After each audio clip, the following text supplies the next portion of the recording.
कार्यक्रम में उपस्थित गुजरात के लोकप्रिय मुख्यमंत्री श्री भूपेंद्र भाई पटेल,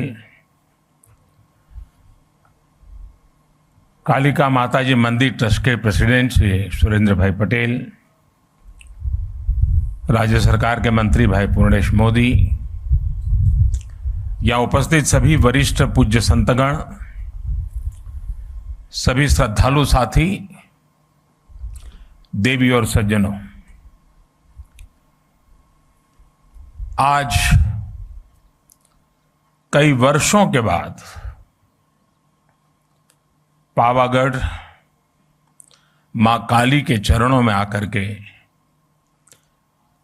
कुछ पल बिताने का, आशीर्वाद प्राप्त करने का सौभाग्य मिला। मेरे लिए जीवन की बड़ी धन्य पल है। सपना जब संकल्प बन जाता है और संकल्प जब सिद्धि के रूप में नजर के सामने होता है तो उसका आनंद कितना हो सकता है, इसकी आप कल्पना कर सकते हैं। आज का ये पल मेरे अंतर मन को विशेष आनंद से भर देता है। कल्पना कर सकते हैं, 5 शताब्दी के बाद और आजादी के 75 साल बीतने के बाद 5 शताब्दी तक मां काली के शिखर पर ध्वजा नहीं फहरी थी। आज मां काली के शिखर पर ध्वजा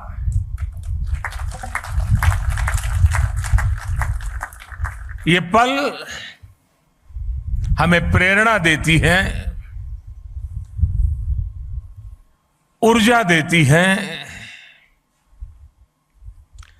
और हमारी महान परंपरा और संस्कृति के प्रति समर्पित भाव से जीने के लिए हमें प्रेरित करती है। आज से कुछ ही दिन बाद इसी महीने के अंत में गुप्त नवरात्रि शुरू हो रही है। गुप्त नवरात्रि से ठीक पहले पावागढ़ में मां काली का ये शक्तिपीठ महाकाली मंदिर अपने भव्य और दिव्य स्वरूप में हमारे सामने है। शक्ति और साधना की यही विशेषता होती है।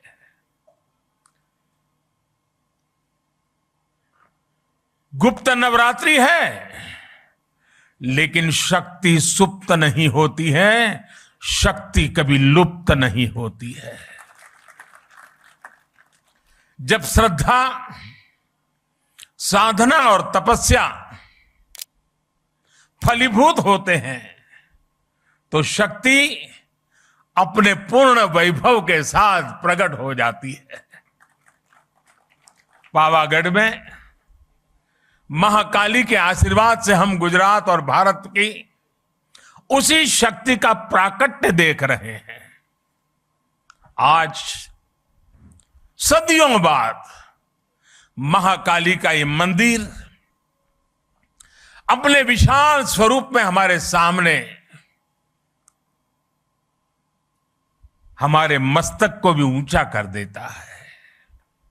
आज सदियों बाद पावागढ़ मंदिर में एक बार फिर शिखर पर ध्वज फहरा रहा है। ये शिखर ध्वज केवल हमारी आस्था और आध्यात्म का ही प्रतीक नहीं है।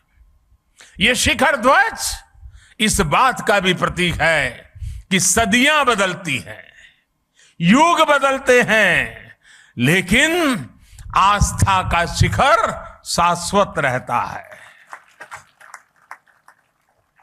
भाई और बहनों, अयोध्या में आकर आपने देखा होगा भव्य राम मंदिर आकार ले रहा है। काशी में विश्वनाथ धाम हो या फिर मेरे केदार बाबा का धाम हो। आज भारत के आध्यात्मिक और सांस्कृतिक गौरव पुनर्स्थापित हो रहे हैं। आज नया भारत अपनी आधुनिक आकांक्षाओं के साथ साथ अपनी प्राचीन धरोहर को भी, अपनी प्राचीन पहचान को भी उसी उमंग और उत्साह के साथ जी रहा है। हर भारतीय उस पर गर्व कर रहा है। हमारा ये आध्यात्मिक स्थल हमारी श्रद्धा के साथ साथ नई संभावनाओं के भी स्रोत बन रहे हैं। पावागढ़ में मां काली का मंदिर का पुनर्निर्माण हमारी इसी गौरव यात्रा का एक हिस्सा है। मैं इस अवसर पर मां महाकाली के चरणों में नमन करते हुए आप सभी को हृदय से बहुत बहुत बधाई देता हूं। आज का ये अवसर सबका साथ, सबका विश्वास और सबका प्रयास का भी प्रतीक है। साथियों, अभी मुझे मां काली मंदिर में ध्वजारोहण और पूजन अर्चन का सौभाग्य मिला है। मां काली के दर्शन करते समय मैं सोच रहा था कि आज मां काली के चरणों में आकर क्या मांगू। मां काली का आशीर्वाद लेकर इतिहास गवाह है, स्वामी विवेकानंद जी मां काली के आशीर्वाद लेकर के जन सेवा से प्रभु सेवा में लीन हो गए थे। मां मुझे भी आशीर्वाद दे कि मैं और अधिक ऊर्जा के साथ और अधिक त्याग और समर्पण के साथ देश के जन जन का सेवक बनकर उनकी सेवा करता रहूं। मेरा जो भी सामर्थ्य है, मेरे जीवन में जो भी कुछ पुण्य है, वो मैं देश की माताओं बहनों के कल्याण के लिए, देश के लिए समर्पित करता रहूं। गर्वी गुजरात इस समय इस गर्वी गुजरात की धरती से, मां काली के चरणों से मैं देश की आजादी के अमृत महोत्सव का भी स्मरण करता हूं। साथियों, गुजरात ने जितना योगदान देश की आजादी की लड़ाई में दिया है, उतना ही योगदान देश के विकास में भी दिया है। गर्वी गुजरात भारत के गर्व और शान का पर्याय है। गुजरात ने भारत के व्यापार का भी नेतृत्व किया और भारत के आध्यात्मता का भी, उसे संरक्षित करने का पूरा प्रयास किया। सदियों के संघर्ष के बाद जब भारत आजाद हुआ तो हम गुलामी और अत्याचार के घावों से भरे हुए थे। हमारे सामने उस अपने अस्तित्व को फिर से खड़ा करने की चुनौती, उसको लेकर के हम खड़े थे, लड़े थे। भारत के इस सांस्कृतिक आजादी की शुरुआत भी सरदार साहब के नेतृत्व में गुजरात से ही हुई थी। सोमनाथ मंदिर का पुनर्निर्माण राष्ट्र के पुनर्निर्माण के संकल्प के रूप में हमारे सामने आया। पावागढ़ और पंचमहाल आज सोमनाथ की उस परंपरा को आगे बढ़ा रहा है, जिसने गुजरात को पूरे देश में पहचान दी थी। आज जो ध्वजा फहराई गई है, वो केवल महाकाली मंदिर की ध्वजा नहीं है, बल्कि गुजरात और देश के सांस्कृतिक गौरव की ध्वजा भी है। पंचमहाल और गुजरात के लोगों ने सदियों से इस मंदिर की भव्यता के लिए प्रयास किए। अब सोने से बढ़े इस कलेश के साथ इस मंदिर से जुड़ा वो सपना पूरा हुआ है। आज पावागढ़ और पंचमहाल की तपस्या सिद्ध हुई है। पंचमहाल और इस क्षेत्र में पुराना तो मुझे याद है, आज की परंपरा मुझे उतना पता नहीं है, लेकिन जो पुराना मैं जानता हूं, जब भी कोई शादी विवाह होता था तो इस मंदिर में सबसे पहले भक्त आकर के शादी का जो निमंत्रण पत्र होता था वो मां के चरणों में रख देता था। और मुझे पता है उस समय तो जो यहां पुजारी और पंडित लोग हुआ करते थे, वो शाम की आरती के समय दिन भर जितने ऐसे निमंत्रण आए हैं उसको पढ़ करके मां को सुनाते थे, भक्ति भाव से सुनाते थे। सुरेंद्र काका कह रहे हैं आज भी चल रहा है। बाद में आशीर्वाद में माता की तरफ से मंदिर से जिन्होंने निमंत्रण भेजा है उसे उपहार भी जाता है। कितना बड़ा सौभाग्य। और परंपरा लंबे अरसे से चली आ रही है, लेकिन माता ने इस बार हम सबको आज सबसे बड़ा उपहार दिया है। माता के दरबार का कायाकल्प और ध्वजारोहण। मैं समझता हूं हम भक्तों के लिए, शक्ति उपासकों के लिए इससे बड़ा उपहार क्या हो सकता है। और मां के आशीर्वाद के बिना यह संभव भी कहां हो सकता है। यहां श्री काली का मंदिर को लेकर जो कार्य हुए हैं उसमें एक खास बात और है। महाकाली मंदिर का इतना भव्य स्वरूप दिया गया, लेकिन इस पूरे काम में गर्भगृह में मूल स्वरूप अक्षुण्ण रखा गया। इसे सेवा यज्ञ में गुजरात सरकार, पवित्र तीर्थ यात्रा विकास बोर्ड और ट्रस्ट के लोगों ने मिलकर काम किया। मुझे बताया गया कि मंदिर परिषद की पूरी परिक्रमा के लिए, अभी सुरेंद्र भाई बता रहे थे, दूधिया तालाब और छासिया तालाब को जोड़ने वाला एक परिक्रमा पथ भी तैयार किया जाएगा। यज्ञशाला, भोजनशाला, पर्यटकों के लिए भक्त निवास और छासिया झील से माता जी के मंदिर तक लिफ्ट जैसी सुविधाएं, इसका निर्माण भी किया जाएगा। साथ ही माची के पास अतिथि गृह और मल्टी लेवल पार्किंग का निर्माण भी होगा। पहले यहां पहुंचने के लिए श्रद्धालुओं को कई घंटे लग जाते थे। सीढ़ियों से चढ़ना, यात्रा की थकावट, कठिनाइयों से गुजरना पड़ता था। पहले सीढ़ियां भी कैसी थी, जो पहले आए हैं उनको पता है, उसको सीढ़ी कह सके कि न कह सके, ये हाल था। लेकिन आज वो भी रचना अच्छी हो गई है। अब मंदिर तक पहुंचने के लिए अच्छे पत्थर से अच्छी सीढ़ियां बनाई गई है। सीढ़ियां की ऊंचाई भी ज्यादा नहीं है, बराबर हिसाब से रखा है ताकि चढ़ने वाले को दिक्कत ना हो।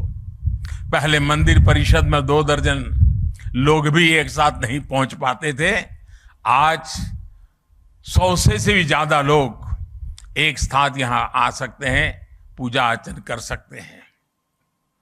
भीड़ का दबाव कम हुआ है तो यात्रियों के लिए सुरक्षा भी बढ़ी है।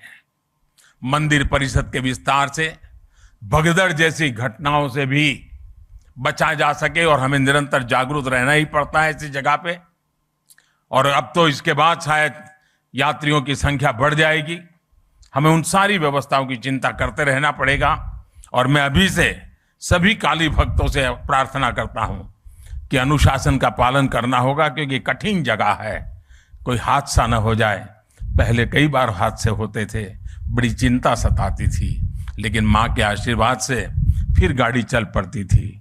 मैं चाहूंगा हम उस अनुशासन का भी पालन करेंगे, क्योंकि कठिन स्थान है, ऊंचा स्थान है, कठिनाइयों के बीच काम करना होता है। तो हम जितना अनुशासन का पालन करेंगे, यात्रा भी अच्छी होगी, मां के आशीर्वाद भी प्राप्त होंगे। पहाड़ी के ऊपर जो दूधिया तालाब है उसे भी डेवलप किया जा रहा है। इस तालाब के चारों तरफ एक परिक्रमा सर्कुलर पथ बनाया है। इससे भी लोगों को काफी आसानी हुई है। मां महाकाली के चरणों में आकर हमें बार बार उनके आशीर्वाद प्राप्त करने के लिए का मन स्वाभाविक रूप से होता है। लेकिन पहले पावागढ़ की यात्रा इतनी कठिन थी कि लोग कहते थे कि कम से कम जीवन में एक बार माता के दर्शन हो जाए। आज यहां बढ़ रही सुविधाओं ने मुश्किल दर्शनों को सुलभ कर दिया है। माताएं, बहनें, बुजुर्ग, बच्चे, युवा, दिव्यांग, हर कोई अब आसानी से मां के चरणों में आकर के अपने भक्ति का, मां के प्रसाद का सहज लाभ ले सकते हैं। अभी मैं खुद भी यहां पहुंचने के लिए टेक्नोलॉजी के माध्यम से आया, रोपवे के माध्यम से आया। रोपवे में न केवल ये यात्रा आसान की है, बल्कि रोपवे से पावागढ़ की अद्भुत जो खूबसूरती है उसका आनंद भी मिलता है। आज गुजरात में कई तीर्थ और पर्यटन स्थल ऐसे रोपवे से जुड़ रहे हैं। पावागढ़, सापुतारा, अंबाजी, गिरनार में रोपवे होने से लोगों का काफी सहूलियत मिल रही है। पावागढ़ मां अंबा और सोमनाथ द्वारकेश की आशीर्वाद से ही गुजरात गरवी गुजरात बना है। गुजरात के महान कवि नर्मद ने गुजरात की सांस्कृतिक महिमा का वर्णन करते हुए लिखा है,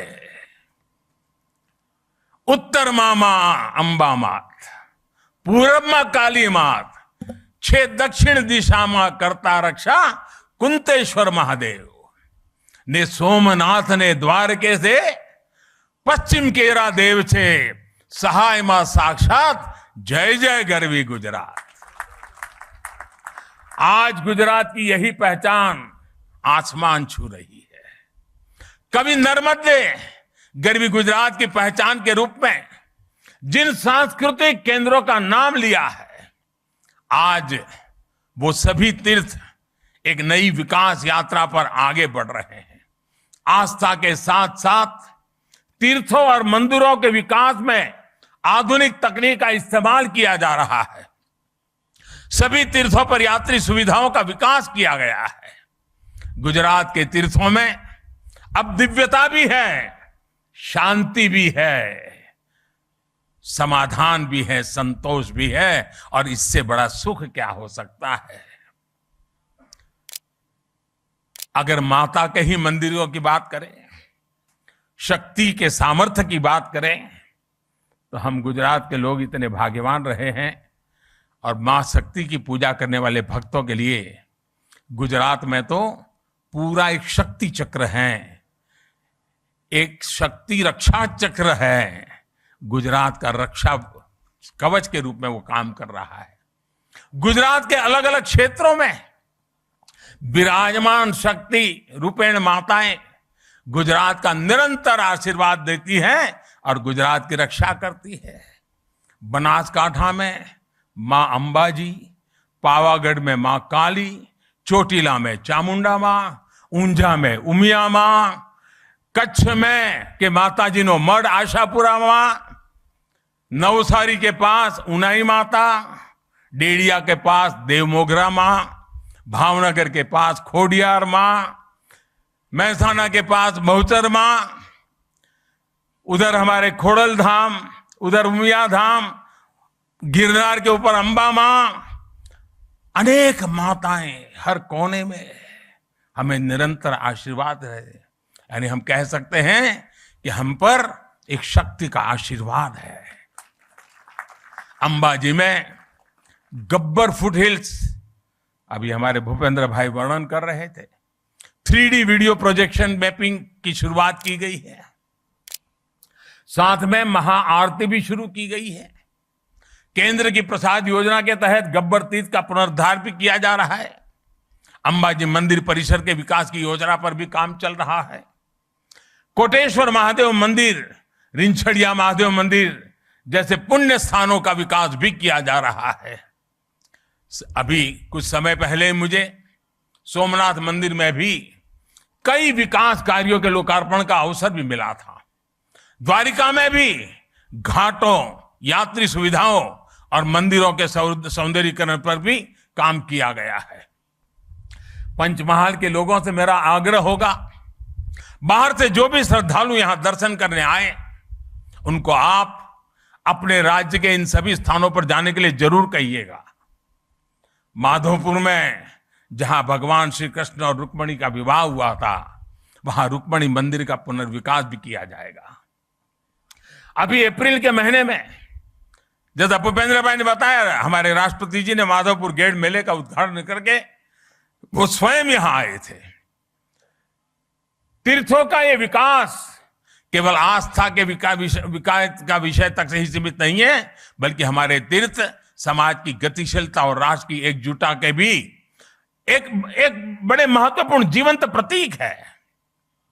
इन तीर्थों और मंदिरों में आने वाले श्रद्धालु अपने साथ कई नए अवसर भी लेकर आते हैं। किसी भी क्षेत्र में पर्यटन बढ़ता है तो रोजगार भी बढ़ता है, इंफ्रास्ट्रक्चर का भी विकास होता है। हमारे तीर्थ यात्रियों को स्थानीय संस्कृति से तो परिचित करवाते ही हैं, स्थानीय कला, कौशल, शिल्प का भी प्रचार प्रसार होता है। हम सभी इस बात के गवाह हैं। हमारा केवड़िया, वहां का हमारा Ekta Nagar, statue of unity, उसके बाद वहां पर्यटकों की जो संख्या बढ़ी है, आज दुनिया में महत्वपूर्ण पर्यटन क्षेत्रों में वो एक डेस्टिनेशन के रूप में जाना जाने लगा है। दुनिया में उसने भी जगह बना ली है। इसी तरह सुविधाएं बढ़ने के बाद काशी विश्वनाथ धाम और चार धाम यात्रा में भी श्रद्धालुओं की संख्या नित नए रिकॉर्ड बना रही है। इस बार तो केदारनाथ में अभी तो कुछ ही सप्ताह हुए हैं, सारे रिकॉर्ड तोड़ दिए हैं, इतने यात्री वहां पहुंचे हैं। पावागढ़ के विकास से मंदिर में आने वाले श्रद्धालुओं की संख्या बढ़ेगी, तो उसका लाभ बड़ौदा हो, पंचमहाल हो, इस पूरा हमारा वनवासी पट्टा हो, हमारे आदिवासी भाई बहन हो, सबके जीवन में एक बहुत बड़ी ताकत भरने वाला है। जो श्रद्धालु मंदिर में आएंगे वह यहां से विरासत वन भी जाएंगे। विरासत वन प्रकृति, पर्यावरण, परंपरा और आयुर्वेद जैसे विषयों पर देश के लिए एक बड़ा आकर्षण और प्रेरणा का केंद्र बन सकता है। इसी तरह आर्कियोलॉजिकल पार्क और पावागढ़ किला के लिए भी आकर्षण बढ़ने वाला है। विकास ये कार्य पंचमहाल को देश में प्रमुख पर्यटन स्थल के रूप में उभरने में मदद करेंगे।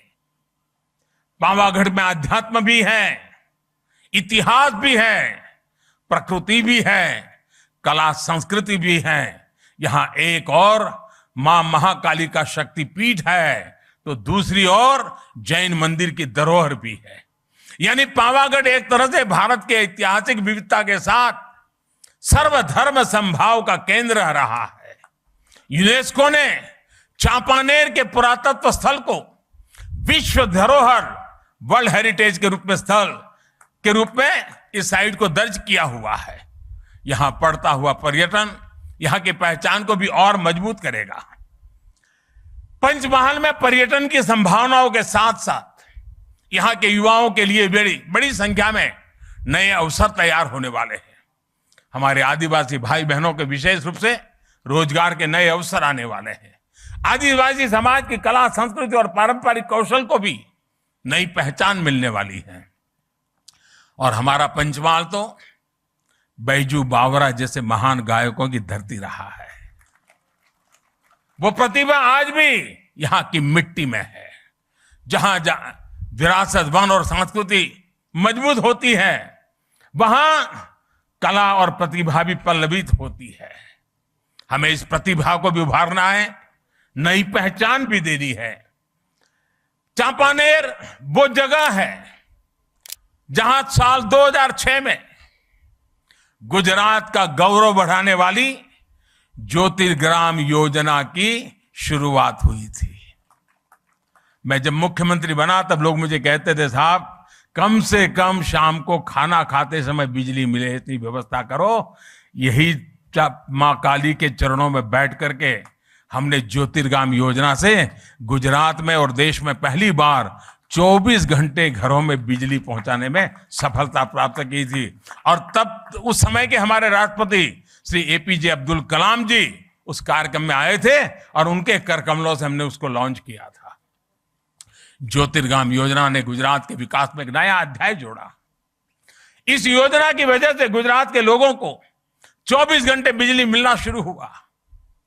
पावरगढ़ का नाम ही एक प्रकार से हवा का गढ़ है।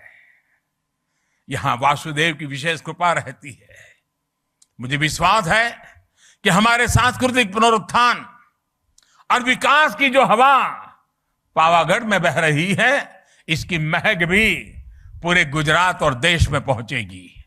इसी भाव के साथ मैं महाकाली के चरणों में एक बार फिर मेरा नमन करता हूं।